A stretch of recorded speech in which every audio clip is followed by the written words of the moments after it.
Can you believe this? It's November 19th, 2024, and I believe the South Carolina Gamecocks have a legit path to the college football playoff. I'm not delusional, I swear. I'm not just saying this because I'm a South Carolina fan. I think this is real. Let's take a look at the latest college football playoff rankings. You can see they're slotted in at number 18. Not bad. For our sakes here, let's say they need to get to the top 12, basically meaning they need to pass 6 teams. All right, there's no way they're going to make the playoff if they don't win out. So if they win out, that means they'll beat Wofford and they'll beat Clemson. Guess where Clemson is? 1 spot ahead of them. That'd be a quality win, and that would knock out 1 team already. I also think the ACC and Big 12 are not going to get any at-large teams. I think they're just a one-bid league, both of those leagues, with their conference champion only. So what that means here is we can cross off 2 more teams, because you're looking at Miami and SMU from the ACC. Both of them can't make it, so let's cross off SMU for now. BYU and Colorado, both of them can't make it. Let's cross off Colorado for now. And just like that, we've eliminated 3 teams, 3 more to go. Then we come up on number 15, Texas A&M. South Carolina beat them head-to-head in person. I was there. It was a beautiful night, 44-20. Huge win. But you know what? The committee looks at what you have in that loss column. A&M has 2 losses. South Carolina has 3. So I've seen a lot of chatter saying it'd be better for South Carolina, better for the strength of schedule if A&M went on, beat Texas, got in the SEC championship game, won the conference. Maybe you're right about better for strength of schedule, but look at it this way. Let's say Texas loses that game. They're a 2-loss team. Is a 3-loss South Carolina going to jump a 2-loss Texas? I'm not so sure. Safest bet, A&M loses that game. They take 3 losses. South Carolina with the advantage based on that head-to-head tiebreaker.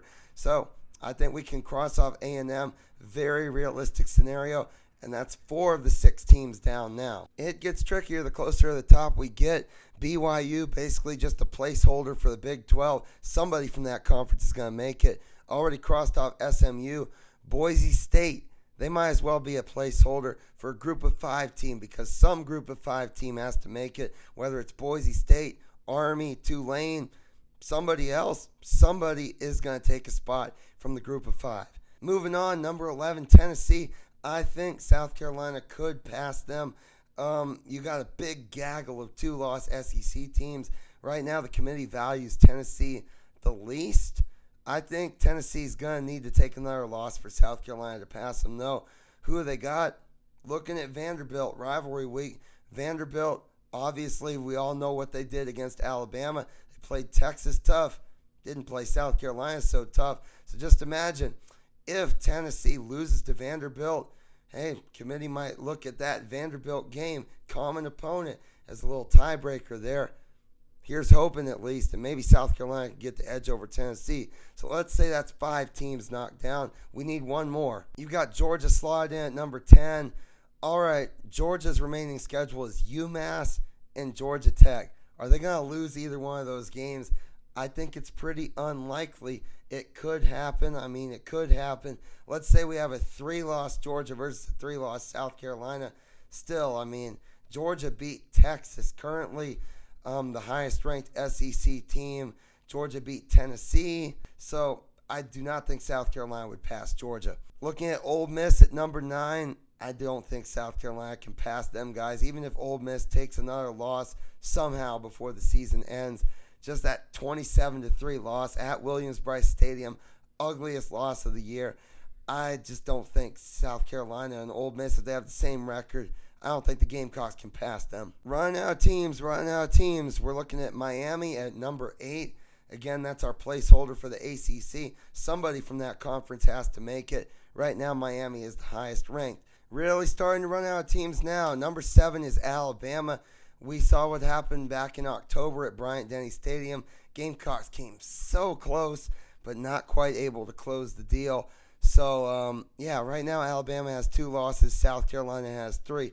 Even if Alabama picks up a loss against Oklahoma or Auburn, maybe even the SEC championship game if they make that game, I just can't imagine the committee putting a 3-loss South Carolina over a 3-loss Alabama, especially with that head-to-head at Bryant-Denny Stadium. Alabama's got an impressive win over Georgia. Notre Dame at number 6. How is that even a thing? They lost to Northern Illinois, who I'm watching in the background as I'm recording this video. Just went down 17-0 to 6-4 Miami, Ohio from the MAC. And Notre Dame lost to those guys. What'd they do? I mean, they beat Texas A&M, sure. And South Carolina did that too. And South Carolina played a lot of other good teams in the process. I digress. Notre Dame is Notre Dame. They're sitting at 6. They play Army this weekend. Chance for a loss there. Of course, what happens there? Army's just one spot below South Carolina. A win over the committee's number 6 team. What does that do for Army? That could be a concern. Does Army potentially leapfrog South Carolina? No way they'd take 2 group of 5 teams, would they? Maybe. I guess we'll have to see. But, Notre Dame could lose to Army or USC West Coast version. If that happens, I think that's the best case scenario because I don't see a 2-loss Notre Dame, especially with that loss to Northern Illinois, potentially being higher than a 3-loss South Carolina. I just can't see it. So I think that's South Carolina's best bet for getting that 6th team that can jump right there, needing Notre Dame to take a loss. Number 5 is Indiana, sitting there at 10-0. But who have they played is the big argument, right? They have not beaten any ranked teams. So, yeah, Indiana's got basically a make-or-break game, in my opinion, when they play Ohio State this weekend. They sure can still make the playoff with a loss. It's kind of, how do you lose? Do you go up there and lose by 7, or do you lose by 40? Big difference. If they lose by 40 in their one game against an elite team, I don't know if you can make the justification for keeping them in the playoffs still. South Carolina might have a chance of jumping Indiana still. And it gets even harder the higher up you go. Number 4, Penn State. I don't see them falling out. I'm sorry. Number 3, Texas. They play Kentucky. They play Texas A&M.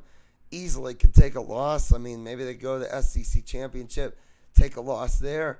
I don't see South Carolina jumping them unless Texas maybe picked up 3 losses somehow.